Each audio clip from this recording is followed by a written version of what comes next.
नमस्कार दोस्तों, तो पाठशाला एकेडमी के ऑनलाइन पोर्टल में आप सभी का एक बार फिर से स्वागत है। हम लोग डिस्कशन कर रहे थे मैथ का, 9th क्लास की मैथ का, है ना। और पढ़ क्या लिया है, नंबर सिस्टम। नंबर सिस्टम हम लोगों ने पढ़ा, कॉन्सेप्ट पढ़ा, एक्सरसाइज किया और विधिवत तरीके से हम लोगों ने नंबर सिस्टम के बारे में जाना। अब आज के इस लेक्चर में मैं आपको पॉलिनोमियल पढ़ाऊंगा, अर्थात बहुपद पढ़ाऊंगा। आपका सेकंड चैप्टर है 9th का, सेकंड चैप्टर है आपका बहुपद। बहुपद बोले तो पॉलिनोमियल्स, इंग्लिश में पॉलिनोमियल्स बोलते हैं, हिंदी में बहुपद बोलते हैं। तो आपका ये सेकंड चैप्टर है।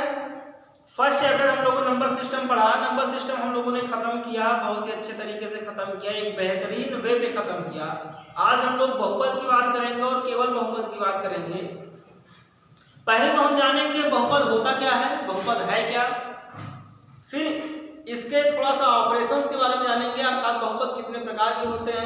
देखिए बहुपद कितने प्रकार के होते हैं, आप लोग कंफ्यूज हो रहे हैं। आप सोच रहे हैं बहुपद क्या है, तो ठीक है, लेकिन बहुपद कितने प्रकार का है ये आप लोग कंफ्यूज हो रहे होंगे। तो मैं आपको बताऊंगा बहुपद क्या है, उसके बाद मैं आपको बताऊंगा बहुपद कितने प्रकार का है, और उसके बाद मैं बताऊंगा classification of polynomials in basis of number of terms. तो इन सारी चीजों के बारे में चर्चा आपसे करूंगा। बहुपद कब शून्य होगा, शून्य बहुपद होगा, एक पद का बहुपद होगा, एक घात का बहुपद होगा, द्वि घात का बहुपद होगा, ये सारी चीजें मैं आज आपके क्लास में डिस्कशन करूंगा। और जब आप क्लास देखेंगे तो आपको पता चल जाएगा, आप बहुपद के बारे में सब कुछ जान जाएंगे कि बहुपद होता क्या है। तो आप जब सेकंड चैप्टर में आते हैं, आप बहुपद की बात करते हैं, तो बहुपद की आप थोड़ा सा रूपरेखा देखें। आप अपने सिलेबस में पढ़ेंगे क्या, आप सिलेबस में अपने पढ़ेंगे। पहला पॉइंट मैं लिखना चाहूंगा, आप पढ़ेंगे एक चर वाले बहुपद। आप अपने सिलेबस में पढ़ेंगे एक चर वाले बहुपद, यानी कि पहला टॉपिक आपका होगा एक चर वाले बहुपद। और दूसरे टॉपिक में आऊंगा, दूसरे टॉपिक की बात करूं तो बहुपद के शून्य, बहुपद के शून्य ये आप पढ़ेंगे। आपका ये तीसरा टॉपिक कहलाएगा बहुपद का शून्य, दूसरा टॉपिक। और तीसरा टॉपिक आपका है शेषफल प्रमेय।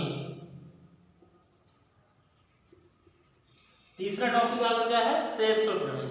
अर्थात बहुपद में आप पढ़ेंगे पहले एक चर वाले बहुपद, दूसरा बहुपद के शून्य, फिर शेषफल प्रमेय आप पढ़ेंगे। देखिए मेरा बताने का मतलब ये है कि आप अपने इस बहुपद के चैप्टर में आप यही पढ़ेंगे। आप इसके अलावा आपके दो चीजों के बारे में और पढ़ेंगे आप, चौथा नंबर और पांचवा नंबर। चौथा नंबर आपका है बहुपदों का गुणनखंडन। बहुपदों का गुणनखंडन। अब आप सोच रहे हैं गुणनखंडन क्या होता है, इसी को आप गुणनखंड बोल सकते हैं। ठीक, गुणनखंडन का मतलब गुणनखंड। खंडन का मतलब होता है किसी चीज को खंडों में तोड़ना, भागों में या कई टुकड़ों में तोड़ना। और पांचवा टॉपिक आपका इस बहुपद का है बीजीय सर्वसमीकाएं। बीजीय सर्वसमीकाएं, सर्वसमीकाएं। अब आप सोच रहे होंगे बीजीय सर्वसमीकाएं क्या होती हैं। चलिए ठीक है, आप लोग सर्वसमीका के बारे में थोड़ा बहुत जानते होंगे, लेकिन आप बीजीय सर्वसमीका क्या क्यों बोल रहे हैं, तो आपको पता है जब आप लिखते हैं a प्लस बी का होल स्क्वायर, ये आपने पढ़ा होगा क्लास 6, 7, 8 में, ये आप जरूर पढ़े होंगे। इसका मतलब होता है a square plus B square plus 2ab। आपने इसके बारे में जरूर पढ़ा है। अर्थात a प्लस बी का होल स्क्वायर बराबर a square plus B square plus 2ab होता है। आपने इसके बारे में पढ़ा है। तो यही है, यही सर्वसमीका कहलाती है। सर्वसमीका का मतलब होता है, सर्वसमीका का मतलब होता है सूत्र। सर्वसमीका का मतलब क्या होता है, सूत्र। आप जो बोलते हैं सब इंपॉर्टेंट फार्मूला, कुछ महत्वपूर्ण सूत्र, तो यही होते हैं। और सर्वसमीका इसलिए दिया जाता है कि इसका LHS और RHS आपस में बराबर होते हैं जब हम सॉल्व करते हैं, तो इसलिए सर्वसमीका कहलाती है। सर्वसमीका का मतलब होता है सभी समीकरणों को संतुष्ट करने वाले। सर्वसमीका का मतलब होता है सभी समीकरणों को संतुष्ट करने वाली एक ऐसी विधि जो सभी समीकरणों को संतुष्ट करे, वह सर्वसमीका कहलाती है। और ऐसी ही हमारी सरसंख्या है a प्लस बी का whole square equal to a square plus 2ab plus b square. अब आप सोचेंगे a प्लस बी का होल स्क्वायर बराबर a square plus 2 plus b square plus 2ab, ये कैसे सभी सरसंख्या को सिद्ध करेगी, या सभी सरसंख्या को ये कैसे संतुष्ट करेगी। अगर मैं ये लिख दूं 2x प्लस 1 का होल स्क्वायर, तब आप इसको लिखेंगे 2x का होल स्क्वायर प्लस 1 का square plus 2 into 2x into 1। अगर मैं इसी 2x प्लस 1 के स्थान पर लिख दूं 3x प्लस 2, तब भी आप इसी खंडन में करेंगे इसको 3x का स्क्वायर होल स्क्वायर प्लस 2 का square plus 2 into 3x into 2। अगर मैं इसी के स्थान पे ये लिख दूं x प्लस 5, तब भी आप इसी में जाएंगे x स्क्वायर प्लस 5 का square plus 2 into x into 5। अर्थात आप ये देख रहे हैं भिन्न भिन्न प्रकार के समीकरण हैं जो इसी फॉर्म में चल रहे हैं, इसी समीकरण को संतुष्ट कर रहे हैं। इसलिए ये बहुत सारी सरसंख्याओं को, बहुत सारे समीकरणों को संतुष्ट करती है, इसलिए इसका नाम दिया जाता है सरसंख्या। तो आप इस सरसंख्या के बारे में जान गए होंगे, उम्मीद करता हूं कि आप सरसंख्या के बारे में कंफ्यूज्ड नहीं होंगे। तो बीजीय सरसंख्या, आपके अंदर एक चीज और जिज्ञासा जाग रही होगी, सर आपने तो सब कुछ बताया बट आपने ये नहीं बताया कि बीजीय सरसंख्या क्या होती है। बीजीय सरसंख्या इसलिए इसको बोलते हैं बच्चा, आप अगर पढ़ रहे होंगे तो आपको एक बीज गणित मिली होगी, बीज गणित, जिसको इंग्लिश में अलजेब्रा बोलते हैं। अलजेब्रा जब आपको मिलती है तो अर्थात ये जो सारी सरसंख्याएं ली गई हैं वो बीज गणित से ली गई हैं, बीज गणितीय सरसंख्याएं ये सभी हैं, इसलिए इसको बीजीय सरसंख्या बोलते हैं, जो आपके ए बी फॉर्म में दिखाई दे रही है। तो आपको मैं पहले बता दूं बहुपद के बारे में। बहुपद को मैंने बताया कि आप आज पढ़ेंगे बहुपद, अर्थात हम लोग बहुपद के बारे में चर्चा करेंगे। लेकिन उस बहुपद में हम लोग पढ़ेंगे क्या क्या आपके इस बहुपद टॉपिक में है। बहुपद की अगर मैं बात करूं, बहुपद एक बहुत बड़ा और ब्रॉड सिलेबस है, क्योंकि आप 9th में पढ़ रहे हैं, इसलिए आप बहुपद को क्या पढ़ेंगे 10th में। आप बहुपद 10th में भी आपको बहुपद है, उसको आप कहाँ से पढ़ेंगे, कितना पढ़ेंगे, 11th में और 12th में, ये सारी चीजें आपको मिलती हैं। फिर उसके बाद आप कंपटीशन लेवल पे जाते हैं, तब भी आपको बहुपद मिलता है। तो बहुपद एक ऐसा टॉपिक है या एक ऐसा चैप्टर है, मैं कह लूं कि हर जगह आपको मिलेगा अलग अलग स्टैंडर्ड में। तो आपके स्टैंडर्ड में क्लास 9th में केवल बहुपद के 5 टॉपिक दिए गए हैं, जिनके बारे में चर्चा करेंगे। एक चर वाले बहुपद, अर्थात एक चर वाले बहुपद के मतलब होता है केवल जिसमें एक चर बहुपद हो, बाकी सारी अचर। दूसरा, हम बहुपद के शून्यक के बारे में पढ़ेंगे। शून्यक का मतलब होता है किसी बहुपद को हल करना। शून्यक का मतलब होता है किसी बहुपद को हल करना। शून्यक का मतलब होता है किसी बहुपद को हल करना। दूसरा टॉपिक आपका होगा शून्यक का, बहुपद के शून्यक। और तीसरा आपको टॉपिक दिया गया है शेषफल प्रमेय। शेषफल प्रमेय का मतलब होता है जब हम भाग देते हैं किसी संख्या से किसी संख्या में, अर्थात मैं इसको लिख दूं, आपको थोड़ा सा डिटेल बता दूं हल्का से, उसके बाद में बहुपद की पूर्ण चर्चा, एक अच्छी चर्चा मैं बहुपद की करता हूं। देखिए, शेषफल प्रमेय का मतलब होता है यदि हम b को a से भाग दें और शेषफल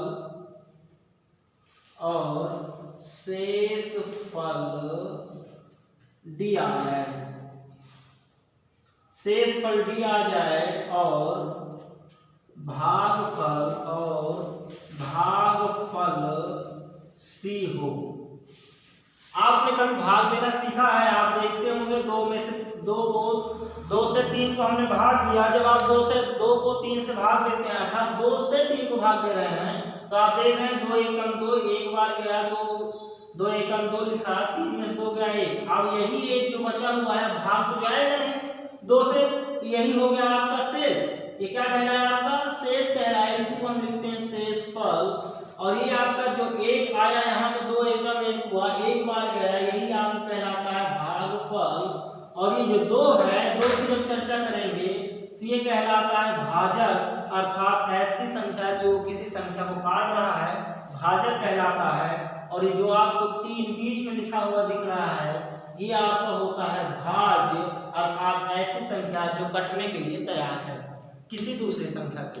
जैसे 3 कटने के लिए तैयार है 2 से, कटने के बाद शेषफल 1 प्राप्त हुआ और 1 ही हमारा भागफल प्राप्त हुआ। तो शेषफल प्रमेय आपका ऐसा ही है, यानी भाग देने की प्रक्रिया शेषफल प्रमेय कहलाती है। बहुपदों का गुणनखंडन या गुणनखंड, तो बहुपदों का जो गुणनखंडन का मतलब होता है, मान लिया गया आपके पास 24 लिखा हुआ है, इसका आपको गुणनखंड करना है, या आपको x प्लस आपको ये दिया गया है x² माइनस 4 दिया गया है, इसका गुणनखंड हेरना है या इसका गुणनखंड ढूंढना है, तब इसी को कहते हैं गुणनखंड करना, अर्थात इसको अलग अलग पदों में लिखना। बेजी संख्या आप लोग समझ चुके हैं। तो तीसरा, चौथा, पांचवा और पहला, ये आपके 4 से 5 टॉपिक जो आपके 5 टॉपिक दिख रहे हैं, इसी 5 टॉपिक की बात हम इसमें चर्चा करेंगे पॉलिनोमियल में। पॉलिनोमियल्स में केवल और केवल आपके 5 टॉपिक दिए गए हैं और इसी 5 टॉपिक के बारे में हम लोग चर्चा करेंगे। ये आपकी रूपरेखा है, अर्थात पूरे चैप्टर में आपका जो बहुपद चैप्टर है इसी 5 टॉपिक पे डिपेंड है और इसी 5 टॉपिक में खत्म होगा। बाकी बहुपद पढ़ाने के लिए बहुत कुछ है और पढ़ने के लिए भी बहुत कुछ है, लेकिन आपके सिलेबस के हिसाब से पढ़ाएंगे। 9th का जो सिलेबस है उसके अकॉर्डिंग पढ़ाएंगे। ज़्यादा एक्स्ट्रा पढ़ाने से नुकसान होता है, अर्थात जैसे आप बोलेंगे नुकसान कैसे होगा सर, हम लोग को नॉलेज हो जाएगा। बेशक आपको नॉलेज हो जाएगा। अगर मैं ये कह दूँ आप 2 रोटी और थोड़ा सा चावल खा रहे हैं और मैं आपको जबरदस्ती करके 3 रोटी और चावल की मात्रा भी अगर बढ़ा दूँ तब आपको क्या होगा, नुकसान कर जाएगा। करेगा या नहीं करेगा, बिल्कुल कर जाएगा। जब आपको नुकसान कर जाएगा तो आप ये बताइए, पढ़ाई भी है, वैसे भी आप पढ़ना कम चाहते हैं। आप तो सोचते हैं कि सर एक्सरसाइज बताएं, उसके केवल 2 क्वेश्चन बताते हैं और एक्सरसाइज समाप्त हो जाए। अगर एक्सरसाइज में 10 क्वेश्चन है तो आप लोग सोचते हैं केवल 2 क्वेश्चन ही लगाना पड़े, बाकी सारे क्वेश्चन छोड़ दिए जाए, या आपकी कोशिश होती है।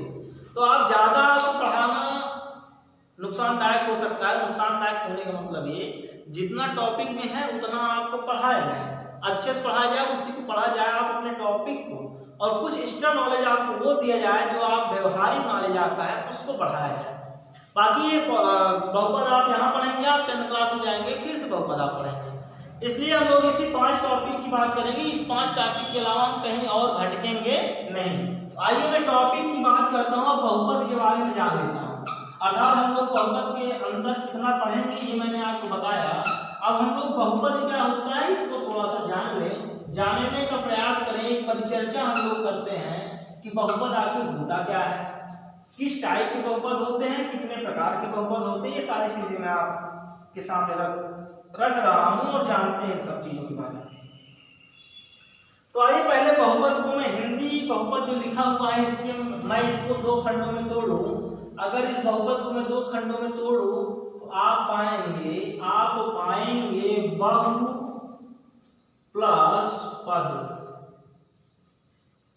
बहुपद को आपने 2 खंडों में तोड़ा, बहु प्लस पद, इसका मतलब हो गया बहुत, है ना। बहु का मतलब बहुत हो गया, बहुत अधिक, और पद का मतलब होता है पद।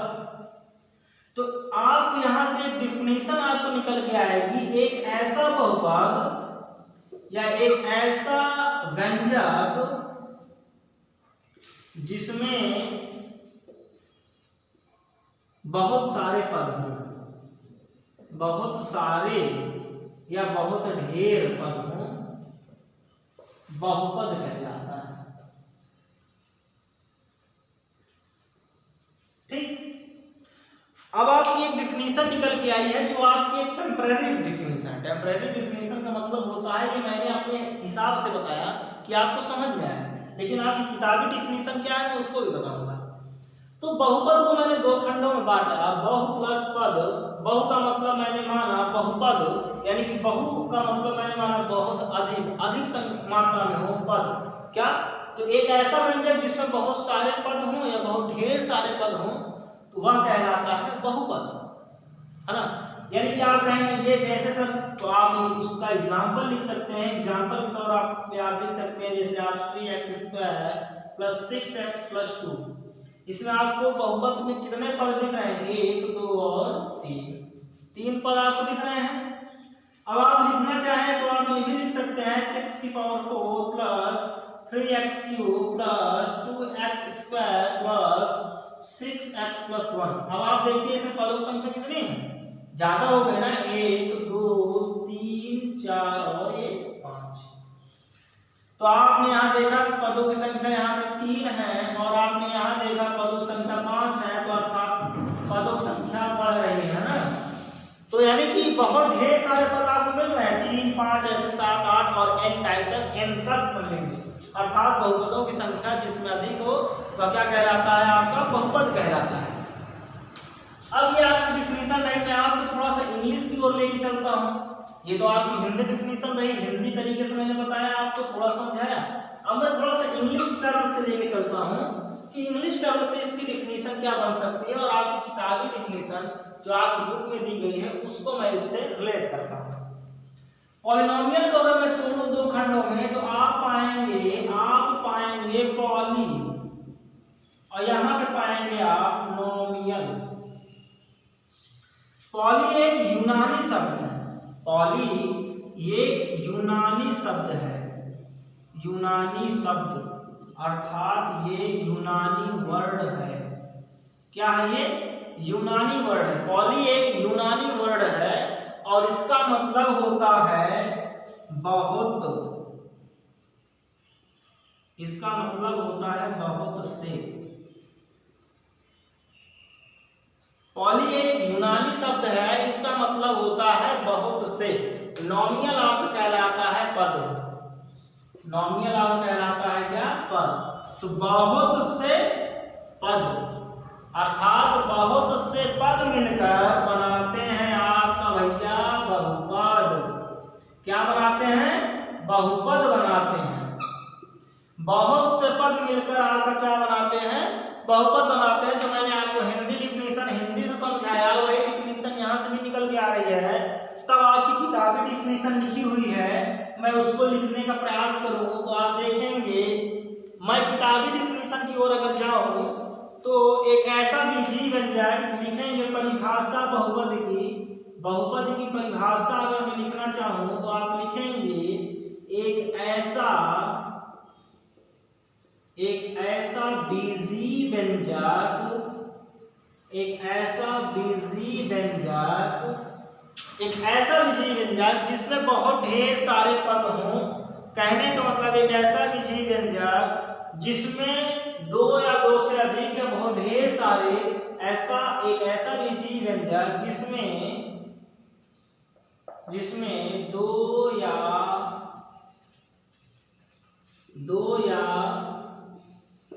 2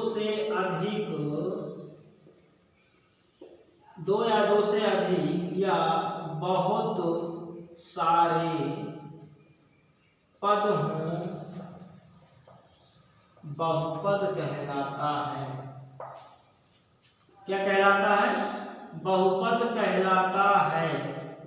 ये आपका बहुत सारे में लिखा हुआ है, इसका मतलब होता है, या आप सिर्फ इसको लिख लीजिए बहुत से, इसका मतलब आपको समझ में आएगा। इसका लिखने का मतलब एक ऐसा विधि व्यंजक जिसमें 2 या 2 से अधिक, कितना, 2 या 2 से अधिक। देखिए अगर केवल एक शब्द ऐसे लिखा हुआ है x² या 6x² या 5x², तब आप इसको बहुपद नहीं कहेंगे, क्योंकि डिफिनीशन से स्पष्ट है एक ऐसा बीजी व्यंजक होना चाहिए जिसमें दो कम से कम 2 या 2 से अधिक बहुपद होने चाहिए या अधिक पद होने चाहिए। आप इसको बहुपद बोल सकते हैं, आप ये बहुपद बोल सकते हैं, क्योंकि इसमें 2 या 2 से अधिक पद हैं, आप इसको बहुपद बोल सकते हैं, आप इसको बहुपद बोल सकते हैं, क्योंकि इसमें 2 या 2 से अधिक पद आपको दिख रहे हैं। तो आप एग्जाम्पल के रूप में इन्हीं को लिखेंगे। इस x² को आप हटा देंगे, x² आप नहीं लिखेंगे, और इस पॉलिनोमियल का मतलब पद होता है, आपने इसको लिखा है। यही एग्जांपल के तौर में आप नोट कर सकते हैं कि आपके ये बहुपद के एग्जांपल है। ठीक, तो परिभाषा आपके निकल के आई एक ऐसा बीजीय व्यंजक जिसमें दो या दो से अधिक या बहुत से पद हैं, बहुपद कहलाते हैं। पॉली का मतलब आपने समझा, ये यूनानी शब्द है जिसका अर्थ होता है बहुत से। नॉमिनल आपका पद ही कहलाता है। तो डेफिनेशन निकल के आपकी ये है। तो आपने अभी जाना केवल बहुपद क्या होते हैं इसके बारे में, आप इसको नोट करें तो मैं आपको इसके ऑपरेशंस, कुछ बहुपद कैसे होते हैं उसके बारे में थोड़ा सा जानकारी देता हूं।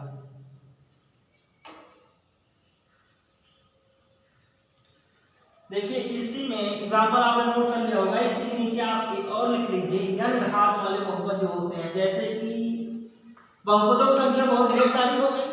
अभी तो आपने एग्जांपल में देखा है, एग्जांपल में आपने देखा कि 2x² + 2x + 1 है, 3x² + 2x + 1 है, या आपने देखा x² + 2 और आपने ये देखा 5x² + 6x। इतने आपने एग्जांपल में लिख लिया। एग्जांपल वो दूसरा था, ये एग्जांपल आप दूसरा लिख सकते हैं, कोई समस्या नहीं है। अब अगर मान लिया जाए इससे ज्यादा पद हो जाए, n टाइम्स पद हो जाए, तो आप लिखेंगे n पद वाले बहुपद, n पद वाले बहुपद का व्यापक रूप। व्यापक रूप मतलब होता है विस्तृत रूप। आप लिखेंगे a0 + a1x + a2x square plus dot dot dot plus an into x की पावर n, यानी कि a0 + a1x + a2x square plus dot dot dot ये गया कहाँ तक, n पदों तक गया। इसमें व्यंजकों की अगर मैं बात करूं तो इसमें जो व्यंजक हैं आपके, वह व्यंजक है a0 a1 a2 a3 dot dot dot an। ये आपके इतने व्यंजक हैं, ये इतने आपके क्या हैं इस पद में व्यंजक हैं। अब अगर धातु की बात करूं तो x की पावर n तक है, कहां से, x की पावर 0 से x की पावर n तक घात आपकी दी गई। तो ये आपका n पदों का व्यापक रूप कहलाता है, जिसमें पदों की संख्या इतनी दी गई है।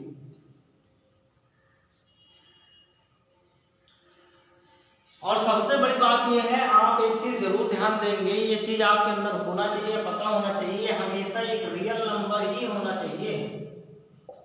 यानी कि बहुपद का जो व्यंजक होगा वो रियल नंबर होगा। रियल नंबर अगर बोले तो वास्तविक संख्या। और आपकी जो x की पावर घात लगी हुई है ना, x की पावर 0 1 2 3 ऐसा कुछ लगा हुआ है, ये हमेशा ऋणोत्तर होना चाहिए। क्या होना चाहिए, ऋणोत्तर होना चाहिए। ऋणोत्तर का मतलब होता है ना तो धनात्मक है ना तो ऋणात्मक, इसको आप स्पष्ट नहीं ले सकते हैं। कभी कभी आप ऋणोत्तर का मतलब ये सोच लेते हैं, ऋणोत्तर का मतलब आप सोच लेते हैं कि केवल लिखा हुआ है धनात्मक। ऋणोत्तर का मतलब हो गया धनात्मक। तो मैं आपको बता दूं ऋणोत्तर का मतलब कभी भी धनात्मक नहीं हो सकता घात में। वो इसलिए क्योंकि ऋणोत्तर में 0 संख्या भी शामिल होती है, और 0 ना तो पॉजिटिव होती है अर्थात ना तो धनात्मक होती है और ना ही ऋणात्मक होती है। क्या आप कभी ये कहते हुए सुने हैं किसी से कि आप मुझे 0 रुपया ऋण में दे दीजिए, या आप मुझे 0 रुपए धन में दे दीजिए? क्या आपने ऐसा सुना है कि आप मुझे 0 रुपए ऋण में दे दीजिए और 0 रुपए धन में दे दीजिए? कभी नहीं सुना होगा। आप ये जरूर सुने होंगे 1 रुपए मैं प्लस में हूँ, 1 रुपए मैं माइनस में हूँ। अगर मैं 0 हूँ तब मैं धन और ऋण में नहीं हूँ, अर्थात मैं प्लस और माइनस में नहीं हूँ। यदि मैं 0 में हूँ तो ऋणोत्तर की अगर बात कर रहा है तो ऋणोत्तर में 0 संख्या शामिल है। आप इसको कभी भी धनात्मक नहीं बोल सकते हैं, बिल्कुल नहीं बोलेंगे। अगर आपको कोई ये बताता भी है कि ऋणोत्तर का मतलब हुआ धनात्मक घात में, तब आप तुरंत ऑब्जेक्शन करेंगे कि भैया ऋणोत्तर का मतलब बिल्कुल भी धनात्मक नहीं होगा, क्योंकि ऋणोत्तर के साथ 0 भी सम्मिलित है और 0 धनात्मक ऋणात्मक कुछ नहीं होता है। अब कुछ लोग ये मान लेते हैं कि 0 धनात्मक है, इसलिए हम इसको ऋणात्मक लेंगे।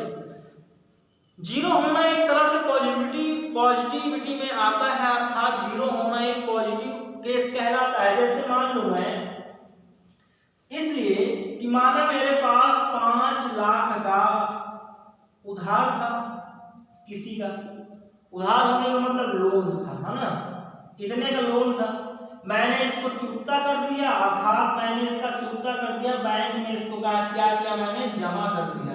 तो मेरा जो लोन था वो कितना हो गया, 0 रुपया हो गया, अर्थात अब मेरे ऊपर कोई लोन नहीं है। इसके अकॉर्डिंग आप देखेंगे, तब आप धनात्मक फील करेंगे, यार अब तो ऋण खत्म हो गया, अर्थात लोन जो था खत्म हो गया, अब हम पॉजिटिव हैं। लेकिन आप ये नहीं आप व्यवहारिक रूप में मान सकते हैं कि पॉजिटिव है, लेकिन आप जब मैथ की भाषा पढ़ने आएंगे तब आप 0 को धनात्मक नहीं ले सकते हैं। हाँ, ये सेंस जरूर काम करता है कि 0 है तो इसका मतलब धनात्मक है, लेकिन अगर मैं शुद्ध परिभाषा, शुद्ध मैथ की बात करूंगा, तब आप ऋणात्मक में 0 को सम्मिलित करेंगे और ऋणात्मक को आप कभी भी धनात्मक के बारे में या ऋणात्मक को धनात्मक के बराबर आप कभी भी नहीं मानेंगे। मैं इसका खंडन करता हूं, ठीक। और मैं आपको भी ये परामर्श दूंगा कि आप ऋणात्मक को धनात्मक में नहीं जाएंगे, यानी ऋणात्मक में 0 की संख्या सम्मिलित होती है, इसलिए हम इसको पूर्णतः धनात्मक नहीं ले सकते। तो आपकी जो पावर है ये आपको ऋणात्मक होनी चाहिए, और जो आपके व्यंजक है वह रियल नंबर अर्थात वास्तविक संख्या होनी चाहिए। तो आइए इसको रफ करता हूँ। रफ करने के बाद मैं आपको कुछ बहुपदों के बारे में चर्चा करते हैं कि बहुपद की घात कौन कौन सी होती है और कौन घात कितनी होगी, तो क्या कहेंगे बहुपद, है ना। जैसे बहुपद में 1 घात है तो आप उस बहुपद को क्या कहेंगे, बहुपद में 2 घात है तो आप उस बहुपद को क्या कहेंगे, बहुपद में 3 घात है तो आप क्या कहेंगे, 4 घात है तो आप क्या कहेंगे, और ज्यादा घात है तो आप क्या कहेंगे। अगर बहुपद में 1 पद है तो आप उस बहुपद को क्या कहेंगे, बहुपद में 2 पद है तो क्या कहेंगे, 3 पद है तो क्या कहेंगे। इन सब के बारे में थोड़ा सा चर्चा आपके सामने करूंगा। डिफिनीशन कुछ नहीं लिखाऊंगा, डिफिनीशन आप केवल बहुपद की जानते रहिए, वही बहुत बड़ी चीज है, और बाकी मैथ में इतनी डिफिनीशन याद करने की आपको जरूरत नहीं है। आप केवल कॉन्सेप्ट देखते जाएं, आप समझ जाएंगे। ये कोई इतिहास नहीं जिसको छपाया जाए, आपको कॉन्सेप्ट बताया जाए तो वो इम्पोर्टेंट रहता है। अब आप हेडिंग पे देखेंगे, हेडिंग पर ध्यान देंगे, बहुपदों की घात, बहुपद की घात, ये मैंने आपको हेडिंग डाल दिया, ये मैंने क्या डाल दिया, एक हेडिंग डाल दिया, बहुपद की घात। तो आप कभी कभी आपको दिया गया होता है, जैसे आप देंगे 3x² + 2x + 3, तो ये क्वेश्चन पूछ लेता है बहुपद की घात बताओ, क्या बताओ, घात बताओ, कितनी घात है। ये दे देगा क्वेश्चन ये देगा 3x³ + 2x² + 3x + 4, ये दे देगा, तब पूछ लेगा बहुपद की घात बताओ, क्या बताओ, बहुपद की घात बताओ। तो इसी बहुपद की घात बताओ के बारे में हम लोग चर्चा करेंगे कि बहुपद की घात आखिर होती क्या है। तो आप बहुपद की घात होती क्या है, इस बारे में अगर मैं चर्चा करना चाहूं तो किसी बहुपद में चर की उच्चतम घात जो होती है वो बहुपद की घात कहलाती है। अब आप बोलेंगे चर क्या है सर, तो मैं आपके सामने चर की बात करूंगा, तो चर आप कहलाता है चर। अब आप सोच रहे हैं चर क्या है, चर क्या है, तो आपको मैं बताऊं ये कुछ नहीं है, ये है कुछ नहीं, लेकिन ये है बहुत कुछ। ये भी एक बहुत बड़ी टेंशन देने वाली बात है, कुछ नहीं है बहुत कुछ। तो ये चर आपका वेरिएबल्स कहलाता है। वेरिएबल्स अर्थात ऐसा चर का मतलब होता है जो लगातार बढ़ता घटता हो, वेरिएबल्स कहलाता है, अर्थात चर कहलाता है। ऐसी संख्या, चर एक ऐसी संख्या होती है जिसका मान बढ़ता और घटता रहता है। जैसे कुछ मनुष्य होते हैं ना, अब मनुष्य बढ़ने घटने का मतलब थोड़ी ना होगा वो बढ़ गया कभी फिर घट गया, नहीं, यानी वो चलता फिरता रहता है, चलता फिरता। चर का मतलब होता है चलता फिरता, अर्थात चल रहा है, घूम रहा है, टहल रहा है, कभी कभी किसी व्यक्ति की घुमक्कड़ी व्यक्ति आज जिसको कहते हैं, अगर वो किसी पॉइंट पे मान लिया आज इलाहाबाद में है, इलाहाबाद अब प्रयागराज हो गया है, तो कल पता चला भैया वो कौशाम्बी पहुंच गया, परसों पता चला वो दिल्ली पहुंच गया, फिर पता चला दिल्ली से मुंबई चला गया, अब मुंबई से वो गुजरात चला गया, फिर गुजरात से वो आंध्र प्रदेश चला गया, वहां से बिहार चला गया, ऐसे तमाम राज्यों में या तमाम जिलों में वो घूम फिर रहा है, टहल घूम रहा है। तो किस टाइप का व्यक्ति हुआ? चलता फिरता अर्थात चर टाइप का व्यक्ति हुआ। जो व्यक्ति लगातार घूम टहल रहा है, इसका अस्थायी कोई मान नहीं है, इसका मान लगातार परिवर्तन हो रहा है। और जिसका लगातार मान परिवर्तन होता रहे, बच्चा किसका? जिसका लगातार मान परिवर्तन होता रहे वह संख्या कहलाती है चर। अब मैं बात करूंगा यक्स की।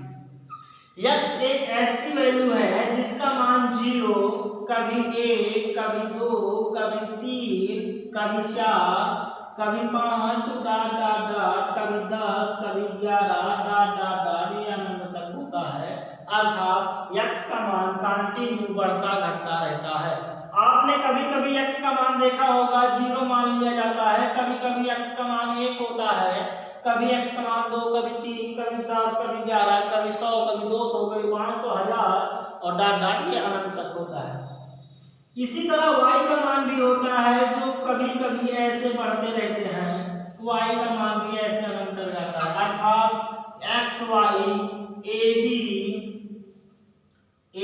c ये सारे मान चर मान कहलाते हैं, हमने माना, क्योंकि इन सब का मान हमेशा बदलता रहता है।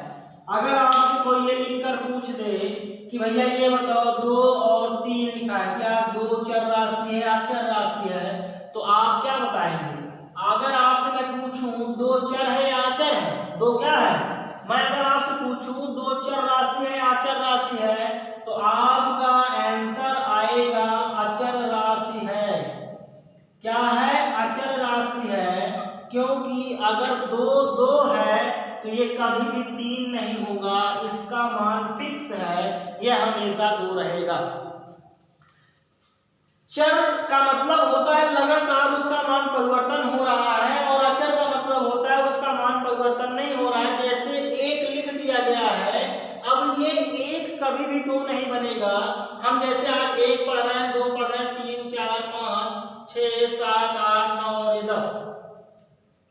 अब आप ये कहेंगे कि एक दिन ऐसा आएगा इसका मान 2 हो जाएगा, हम 1 को 2 पढ़ेंगे और 2 को 1 पढ़ेंगे, ऐसा आप कभी सोचेंगे? या ऐसा कभी संभव है कि ऐसा कभी हो सकता है? तो ऐसा कभी नहीं हो सकता है। तो चर राशियां वह होती हैं जिनका मान हमेशा कंटिन्यू लगातार बदलता रहता है, वह चर राशियां कहलाती हैं। और अचर राशि वह होती है जिसका मान फिक्स होता है, वह मान कभी भी बदलता नहीं है। अब मैं आपको एग्जांपल देता हूं, जैसे प्रयागराज का आपका स्टेशन है। क्या है बच्चा? स्टेशन। यह स्टेशन आज भी वहीं पे है जहां पे 100 साल पहले, जहां पर 200 साल पहले, 500 साल पहले, 1000 साल पहले था। ये आपका जो स्टेशन है 100 साल पहले, 200 साल पहले, 400, 500 या 1000 साल पहले जिस स्टेशन जिस स्थान पे सिचुएटेड है, आज भी वही सिचुएटेड है। ये कहीं गया नहीं और ना कहीं आया है। ठीक। अब आप सोचेंगे, कहेंगे नहीं सर ऐसा नहीं, इलाहाबाद दिल्ली को जोड़ता है। जोड़ता है भैया, अपने स्थान पे रह के जोड़ रहा है, जा नहीं रहा, पटरियां जा रही है, रेल की पटरियां जा रही है। ठीक। तो अचर राशि का मतलब होता है जिसका मान कंटिन्यू किसी भी सिचुएशन में वही बना रहे, जो उसका मान है वह अचर राशि होगी। जैसे 2 अचर राशि है, 3 अचर राशि है, जितनी भी आपकी संख्याएं हैं, नंबर्स 1 2 3 4 अनंत तक, ये सारे नंबर आपके अचर पद में आते हैं। और x y z a b c d आप जो मानते हैं, ये आपकी सारी चीजें चर राशि में आती हैं। तो मैं आपको बात कर रहा था बहुपद की घात में, तो एक ऐसे चर राशि की घात जो मैक्सिमम घात हो यानी कि चर राशि की जो जितनी पावर होगी वही बहुपद की पावर होती है। कहने का मतलब ये है, माना ये लिखा हुआ है x की power 4 plus 2x³ plus 4x plus 2। अगर इसमें मैं पूछूं बहुपद की घात कितनी है तो आप बताएंगे जो मैक्सिमम घात होगी चर राशि की वही बहुपद की घात कहलाती है। तो आप देखेंगे मैक्सिमम घात 4 है, क्योंकि 4 3 से बड़ा है, तब आप लिखेंगे बहुपद की घात 4 है। 4 इसलिए है कि x अर्थात चर राशि का मैक्सिमम पावर 4 दिया गया है, इसलिए बहुपद की घात 4 है। ठीक, अब आप लोग एक चीज कंफ्यूज हो रहे होंगे, आपके सिलेबस में बहुपद की चर राशियां या अचर राशियां नहीं है, या बहुपद कितने घात का ये नहीं है, आप क्यों पढ़ा रहे हैं? तो बच्चा जब मैं आपको बहुपद पढ़ाऊंगा तो चर अचर आपको पढ़ाना पड़ेगा, इसलिए पढ़ाना पड़ेगा, इसका नॉलेज आपको होना चाहिए। और घातों का नॉलेज आपको होना बहुत जरूरी है, क्योंकि आप जब 10th स्टैंडर्ड में जाएंगे तो ये चीजें आपको मिलेंगी, तो आप सोचेंगे जब हमने 9th में बहुपद पढ़ा था तो सर ने लगता है नहीं पढ़ाया या सर छोड़ दिए थे। तो इसलिए आपको यहाँ से नॉलेज होना जरूरी है। जब आप धीरे धीरे, आपका बेस बहुत मजबूत होना चाहिए। आपका बेसमेंट अच्छा है तो उसके ऊपर आप कितनी भी मंजिल बनाएंगे आसानी से बनती चली जाएगी और वह खराब भी नहीं होगी। तो इसलिए आपका ये होना बहुत जरूरी है। तो बहुपद की घात 4 हो गई, बहुपद की घातों की बात हम लोगों ने कह लिया। अब हम बहुपद को देखेंगे कौन कौन से बहुपद हो सकते हैं। ठीक, तो मैं इसको रफ कर रहा हूँ और बहुपद में देखता हूँ कौन कौन से बहुपद हो सकते हैं, उसकी बात करता हूँ। हमने अभी चर और अचर के बारे में जाना और बहुपद की घात क्या होती है इसके बारे में जान लिया। अब आपको मैं हेडिंग लिखूंगा। पहली हेडिंग में आपके लिखूंगा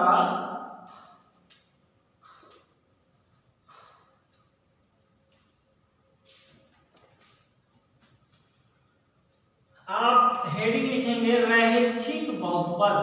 क्या लिखेंगे? रैखिक बहुपद।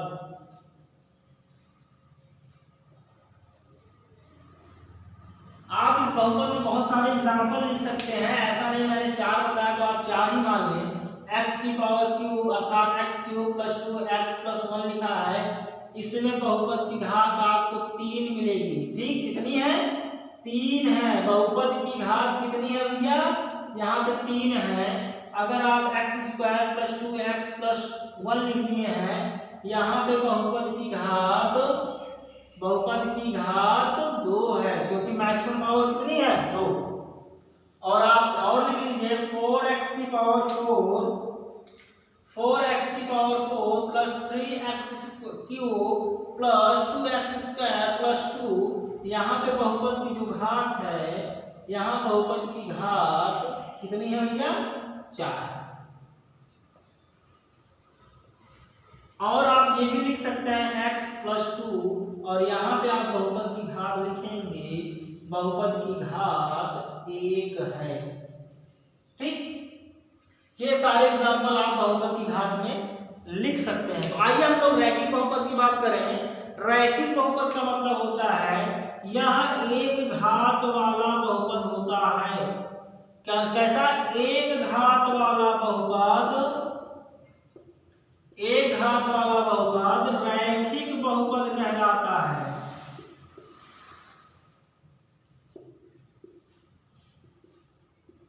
और इस रैखिक बहुपद को ही आप इंग्लिश में लीनियर पॉलिनोमियल बोलते हैं। ठीक,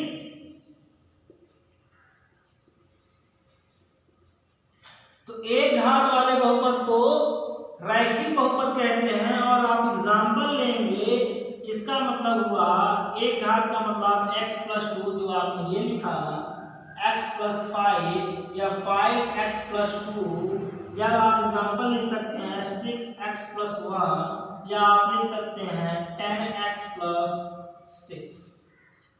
ये सारे एग्जाम्पल आपके रैखिक बहुपद में आते हैं, अर्थात लीनियर पॉलिनोमियल होते हैं जिसमें केवल और केवल एक घात होती है। अब आते हैं हम लोग द्विघात बहुपद में कि आपके द्विघात बहुपद क्या कहलाता है।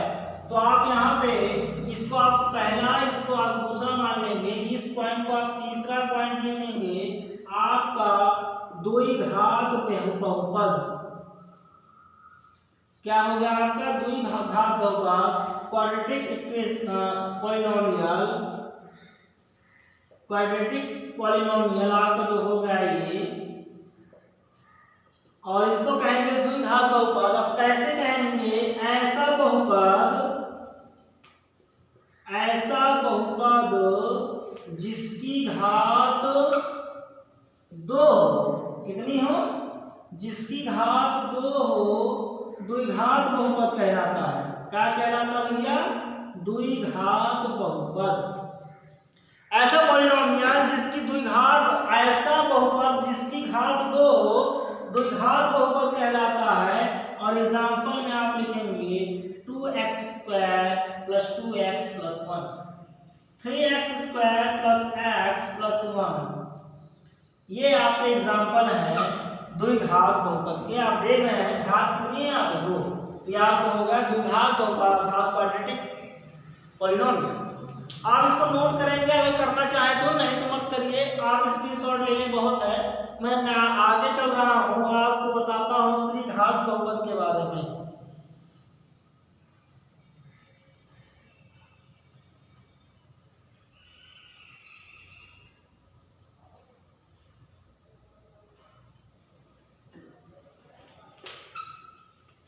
इसको रफ कर देता हूँ ताकि आपको आगे कुछ और मिले, और बहुपदों के बारे में हम लोग जान लेते हैं।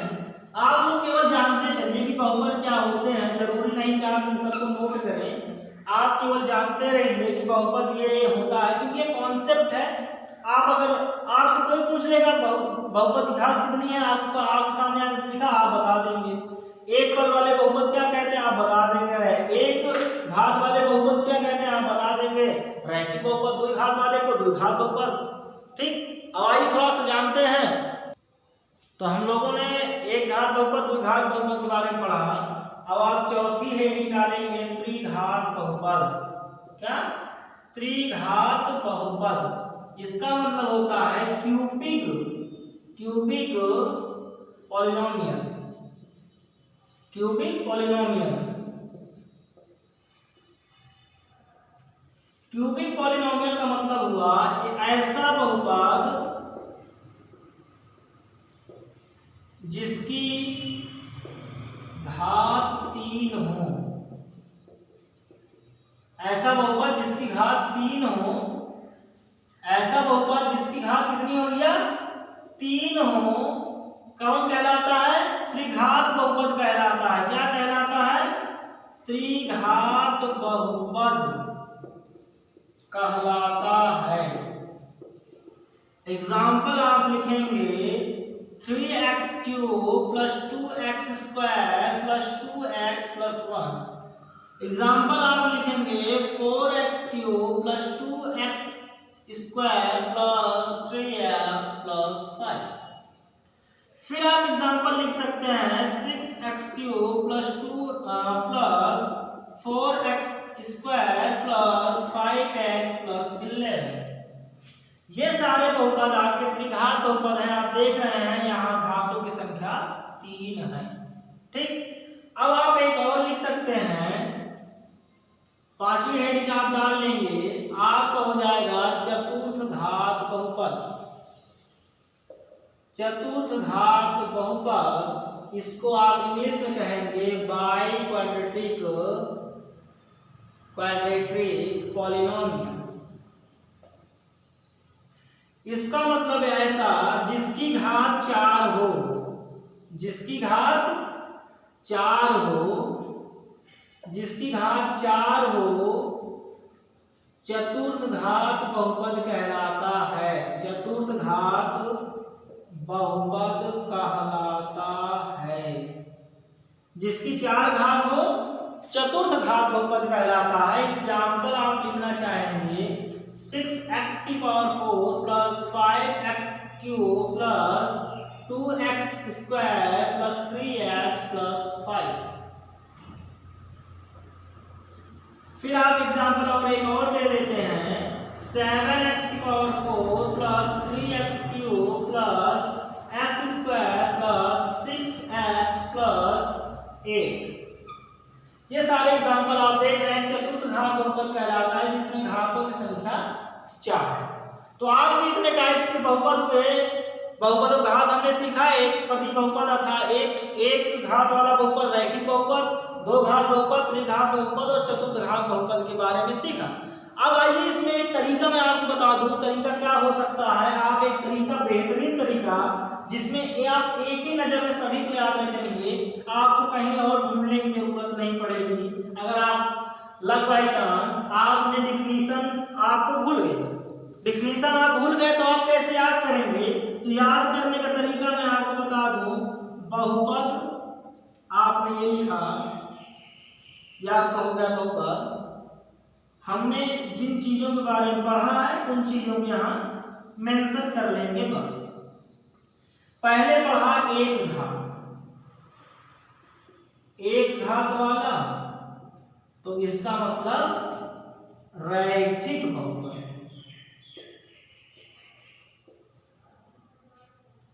हमने पढ़ा दो घात वाला, तो इसको हमने क्या कहा, द्विघात बहुपद।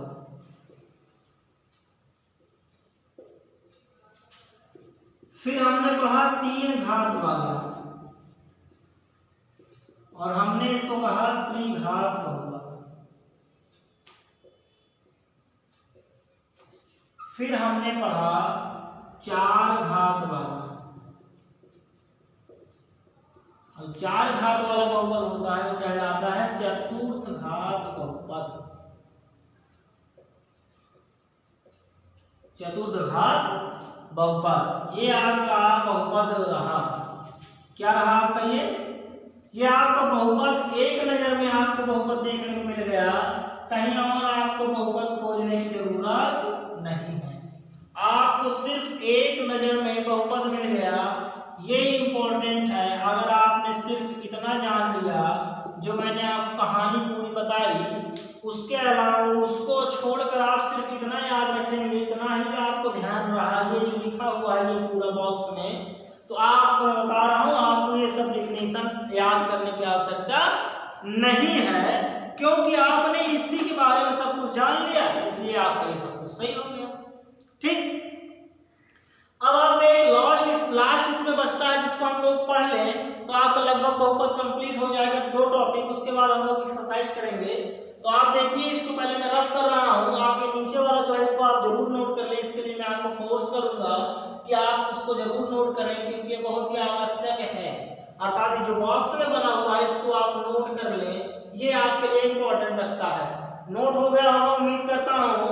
तो आइए, नोट हो जाने के बाद मैं आगे चलता हूँ अपने बहुपद पे। फिर से बहुपद की कुछ कंडीशन के बारे में जानता हूँ कि जानने की कोशिश करते हैं और बताता हूँ मैं कैसे बहुपद और हो सकते हैं। जो आपने बहुपद देखा, इसी के बारे में एक आगे की कड़ी जोड़ते हुए हम लोग चलेंगे फिर से बहुपद में। इसका मतलब कि हमने अभी तक बहुपद को जाना कि बहुपद की एक घात दो घात कैसी होती है, अभी हम आगे और जानेंगे।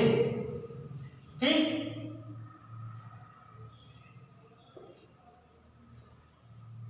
यहाँ भी आपका रफ हो गया थोड़ा सा, इसको आप लिख लें फिर से, ताकि आपको क्लियर दिखता रहे कि हम लोग पढ़ क्या रहे हैं, है ना। तो अब आप देखेंगे बहुपद का वर्गीकरण करना, कि बहुपद का वर्गीकरण होता कैसे है। तो आप लिखेंगे हेडिंग में बहुपदों का वर्गीकरण पदों के आधार पर।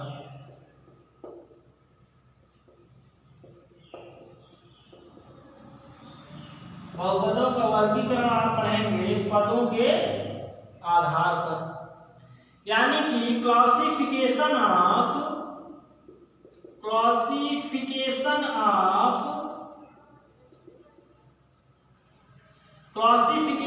पॉलिनोमियल,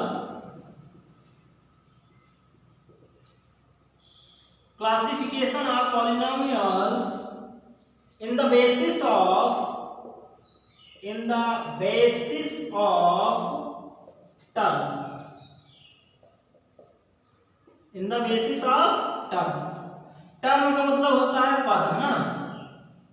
तो आपको बहुपदों को वर्गीकरण पढ़ना है, क्लासिफिकेशन बहुपदों को पढ़ना है किसके आधार पे, पदों के आधार पर, in the basis of terms के आधार पर।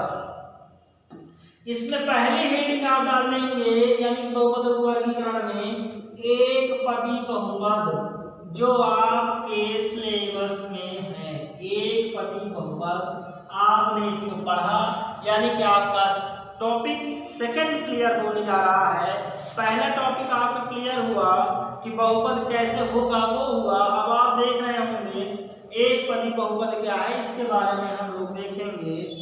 एक पदी बहुपद को बोलते हैं मोनोनोमियल। क्या बोलते हैं? मोनोमियल बोलते हैं, अर्थात मोनोमियल। मोनोमियल तो ये आपको हो गया मोनोमियल।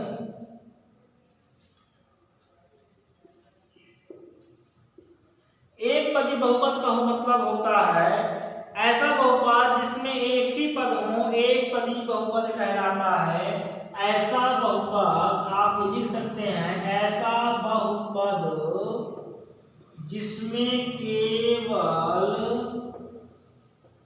एक ही पद हो, एक पदी बहुपद, एक पदी बहुपद कहलाता है। एग्जाम्पल आप लिखेंगे इसमें 6x², 3x, 4x², 3x² या 5x³ 6x⁴ या तो आप लिख सकते हैं 7x⁴, 8x एटसेट्रा, इतने प्रकार के। अर्थात देख रहे हैं आप एक एक पद ही लिखा हुआ है, 6x², 3x, 4x², 3x², 5x³, 6x⁴, 7x⁴, 8x etcetera. यानी कि ये सारे बहुपद आपके एक पदी बहुपद हैं। इसमें केवल एक ही पद है, इससे ज्यादा पद आपको दिखाई नहीं दे रहे हैं। तो आपका ये हुआ एक पदी बहुपद। दूसरा आपका द्विपद बहुपद। आप दूसरा लिखेंगे द्विपद बहुपद। दो पद बहुपद आपका बाइनोमियल आपका होता है, अर्थात दो पद का बहुपद का मतलब बाइनोमियल।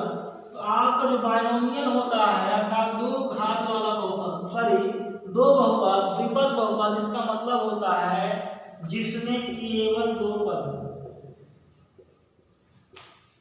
जिसमें केवल दो पद हो,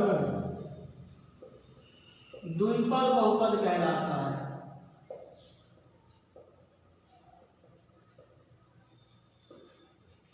जिसमें दो पद हो द्विपद बहुपद कहलाता है। तो एग्जाम्पल में आप लिख लेंगे, x² + 2, x + 2, 6x + 3, 4x + 1, 3² + 1, 2x² + 1 etcetera. ये आपके द्विपद बहुपद कहलाते हैं जिसमें केवल और केवल दो पद आपको दिखाई दे रहे हैं। इसको आप नोट करिए। तो आपको मैं त्रिपद बहुपद और चतुर्थ यानी कि त्रिपद बहुपद पढ़ाता हूँ, एक शून्य बहुपद आपको पढ़ाऊंगा, फिर आपको अचर बहुपद पढ़ाकर आपकी बहुपद की कुछ कहानियां समाप्त करने की कोशिश करूंगा। तो इसको रफ करने के बाद मैं आता हूँ त्रिपद बहुपद के बारे में। त्रिपद बहुपद क्या होते हैं ये देखते हैं। अभी तो हमने दिखा देगा एक पदी बहुपद, दो पदी बहुपद। अब इसके बाद हम लोग देखेंगे तीन पदी बहुपद, अर्थात त्रिपद बहुपद। जो आपका ये मिट गया आप इसको फिर से लिख लें, क्लासिफिकेशन।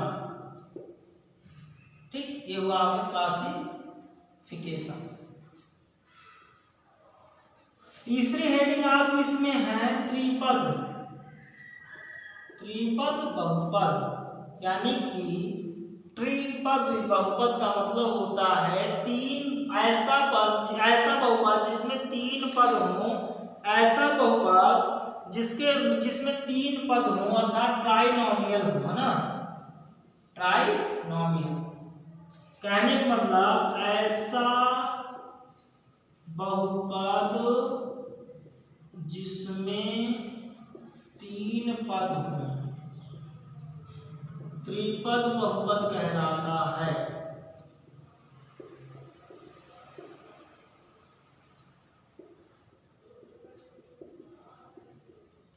और एग्जाम्पल में आप लिख लेंगे 3x² + 2x + 1। नेक्स्ट एग्जाम्पल आप लिखेंगे 4x² + 3x + 1।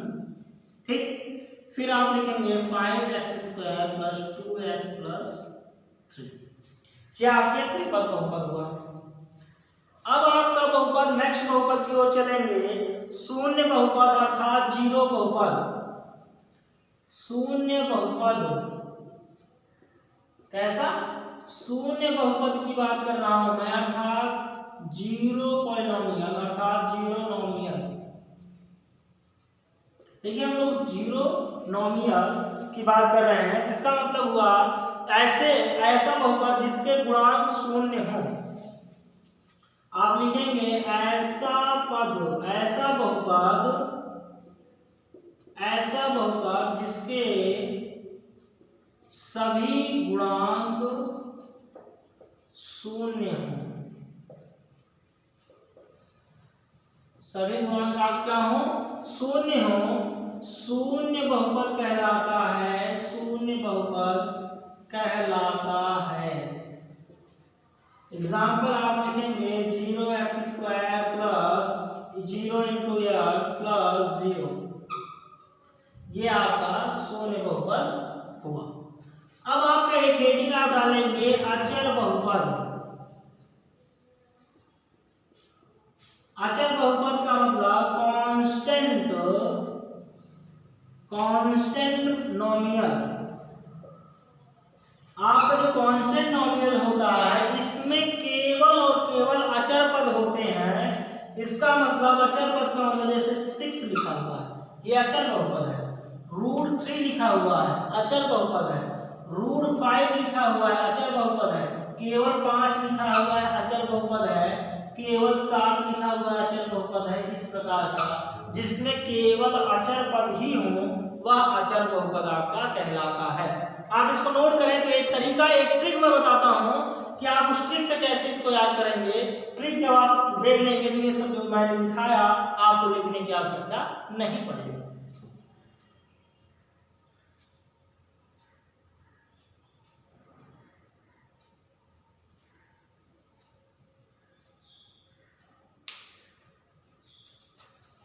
तो इसको रफ कर देता हूं, यानी कि आप लोग लिख लिए होंगे, मुझे पता है आप लिख लिए होंगे। मुझे इतना ज्यादा बोलने की और लिखाने की आवश्यकता नहीं है।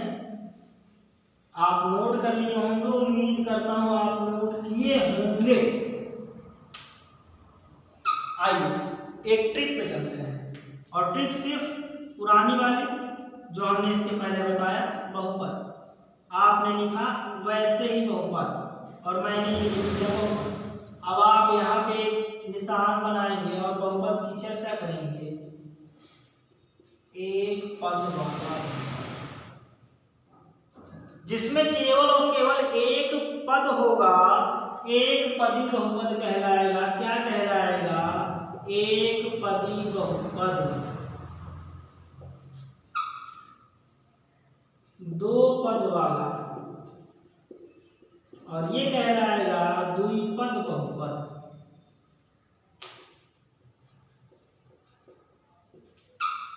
और आपने देखा 3 पद वाला, इसका मतलब हो गया त्रिपद बहुपद। अब आप इसमें एक और भी खींच सकते हैं, शून्य पद वाला। तो शून्य पद का मतलब होता है उसके गुणांक शून्य होने चाहिए, तब आप उसको मत लिखिए। अचर पद का मतलब उसमें केवल अचर संख्याएं होनी चाहिए। ये आपका बॉक्स ठीक तैयार। इसमें आपको कोई डिफिनीशन किसी प्रकार का कुछ याद करने की आवश्यकता नहीं है। केवल और केवल आप इस ट्रिक को याद रखेंगे कि एक पद वाला एक पदी बहुपद, द्विपद वाला द्विपद बहुपद, 3 पद वाला त्रिपद बहुपद कहलाता है।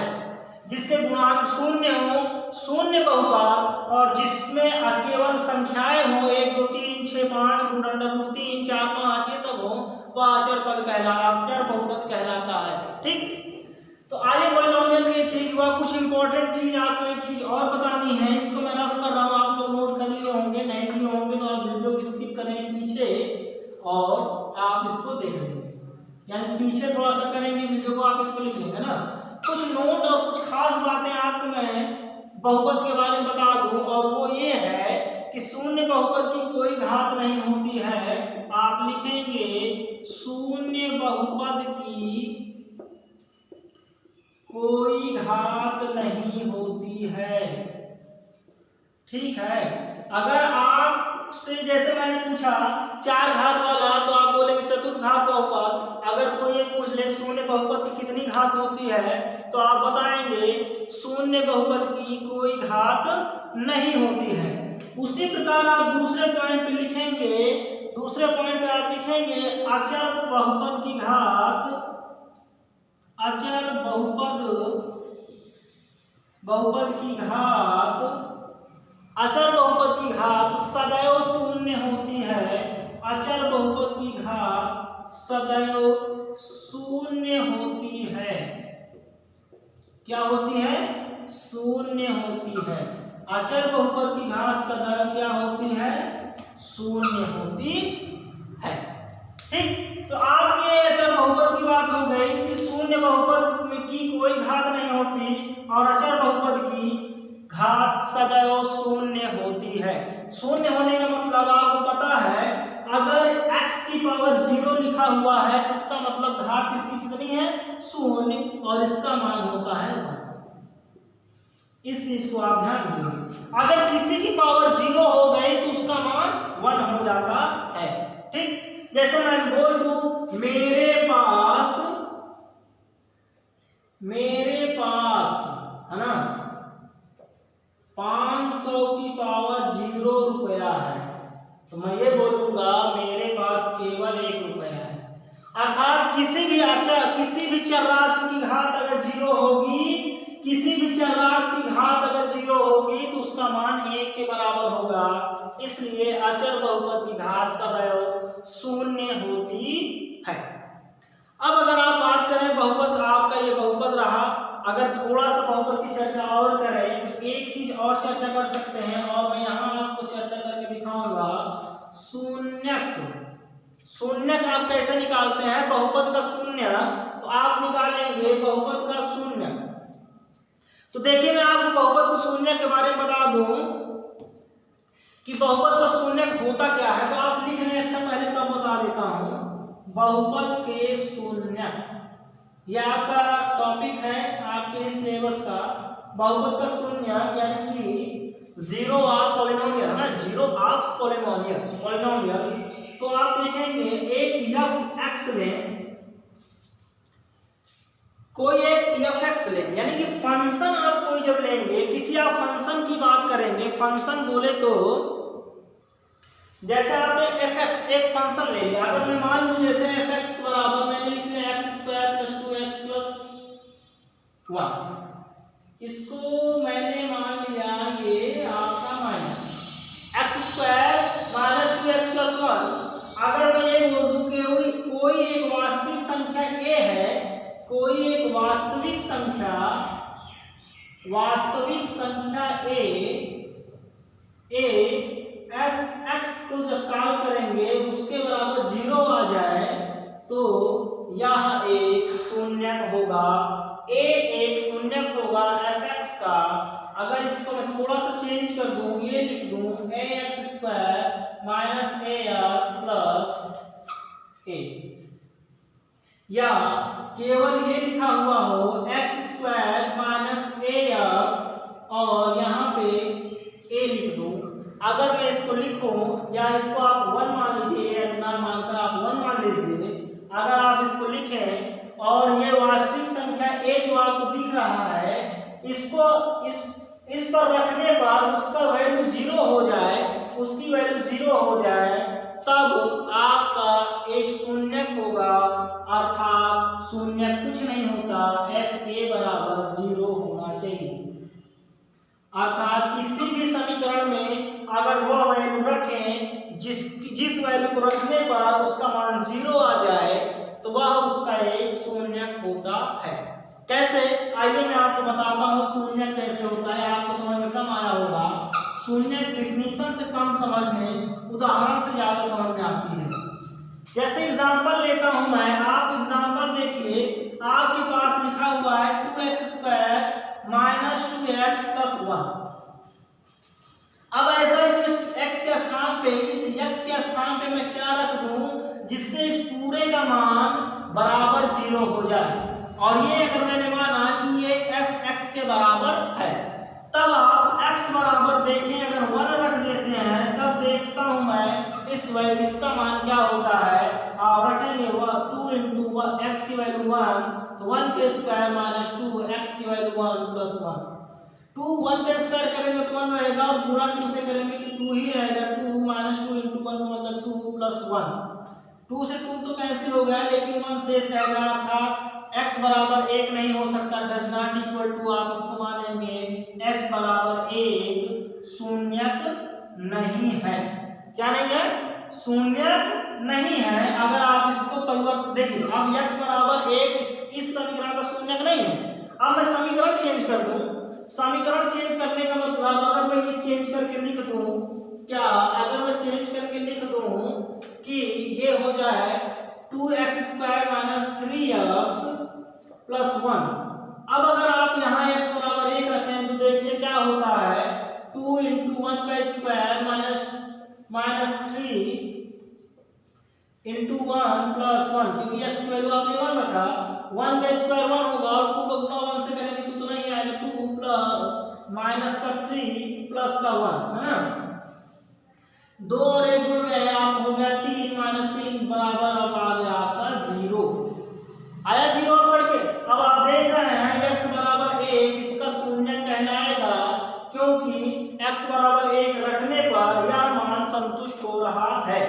यानी कि कोई भी समीकरण आपको दिया गया हो, अगर वैल्यू आप रखें तो उसका कुछ वैल्यू 0 के बराबर आ जाए, तब वह संख्या उस समीकरण का शून्यक होगी। जैसे यहाँ x बराबर 1 रखने पर 0 प्राप्त हुआ हमें, तब x बराबर 1 इस समीकरण का एक शून्यक है। और इस वाले में उदाहरण में मैं देखूं तो मैंने जब x बराबर 1 रखा तो इस समीकरण को ये संतुष्ट नहीं कर पाई, अर्थात 0 के बराबर नहीं ला पाई, बल्कि एक शेष आ गया था। इसलिए x बराबर 1 इस समीकरण का शून्यक नहीं है। तो ये होता है शून्यक और शून्यक न होना। कब शून्यक होगा कब नहीं होगा आपको ये समझ में आया होगा। तो आज की क्लास हम लोग बस यहीं तक रोकते हैं। नेक्स्ट क्लास में हम लोग एक्सरसाइज सॉल्व करेंगे कि एक पद बहुपद क्या है, द्विपद बहुपद क्या है, उसमें आप सारा कटराइज करेंगे, छांटेंगे उसका, और एक्सरसाइज करने के बाद जो आपके 3 टॉपिक बाद में बचते हैं, शेषफल प्रमेय, उसके बाद आपका बहुपद जो निकालने वाला या सहसंख्याएं आपकी जो हैं वो सारी चीजें, यानी कि बहुपद गुणनखंडन, शेषफल प्रमेय का प्रमेय और आपका सहसंख्या, ये तीनों टॉपिक को हम नेक्स्ट लेक्चर में अर्थात एक्सरसाइज करने के बाद उसको क्लियर करेंगे। तो आज बस यही था। धन्यवाद क्लास।